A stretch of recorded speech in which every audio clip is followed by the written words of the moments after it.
I'm Danyelle Campbell with Best Ever Pads, and we see all sorts of things at the barrel races, and even though it's very important to have a proper fitting saddle, and I see all kinds when I'm there, and I gotta bite my tongue not to say anything, I also see all kinds of different things when I look at bits in horses' mouths. Now, I will be the first to admit, if you can go out there and win with it, all the more power to you, but I see bits that are upside down, curb straps in the wrong place, bits in their mouths backwards. So today we're going to have a little tiny tutorial on how to properly fit a bit in your horse's mouth. Now, a bit will fit your hands more than the horse's mouth 9 times out of 10, where a saddle, it has to fit your horse. That's first and foremost. Your fit comes second, but a bit, it does have to fit your hands, but proper placement is going to help with getting the proper reaction during your run. So Scoop's gonna demonstrate. Here I'm holding a Carrie Kelly ticket bit.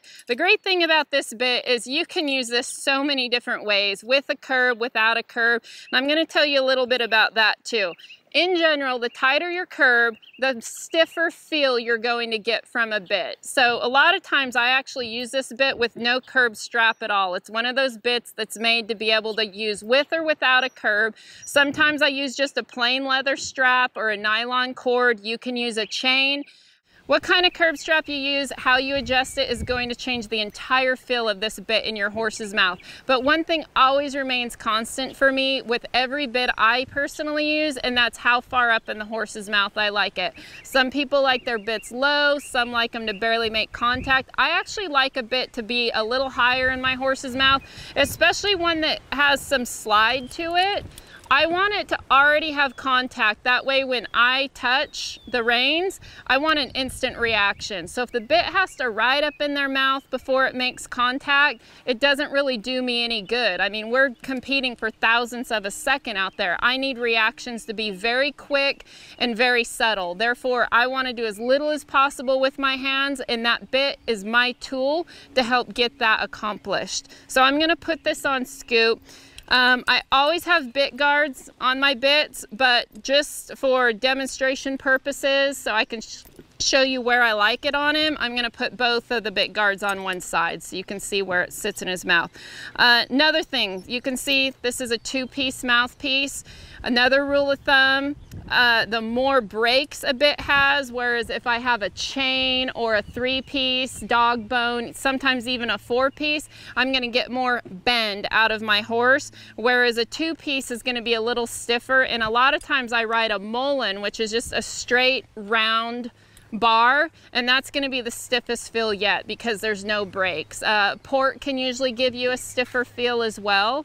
So bits are, some people, they don't understand a bit fetish with someone, but it's not just a barrel racer thing. I see cutters, team ropers, anyone who really knows a lot about horsemanship understands that bits are tools, just like anyone who, a carpenter, they've got all kinds of tools. They have 73 different screwdrivers, and I mean, I only need one because I'm not a carpenter. I don't build anything, but I do train barrel horses, so I understand the importance of a bit, but more importantly, a high quality bit and a bit that is sitting properly in my horse's mouth. So for me, the bridling and unbridling process, I take my time. It goes pretty slow.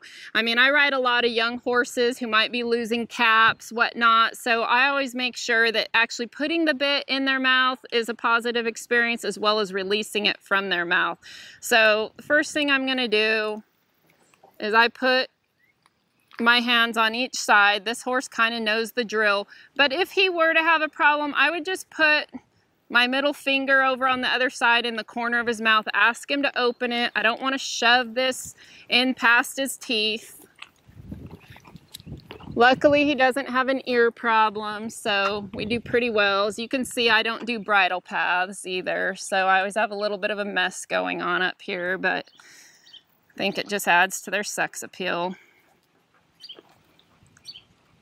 I use a lot of brow bands. Another safety feature, if I'm ever in an O-ring snaffle or a hackamore, I always have a brow band with a throat latch. A horse can shake their head and get an O-ring or a hackamore off faster than you know what happened to you, and then you're bridleless. And that's a bad feeling to have and to be in.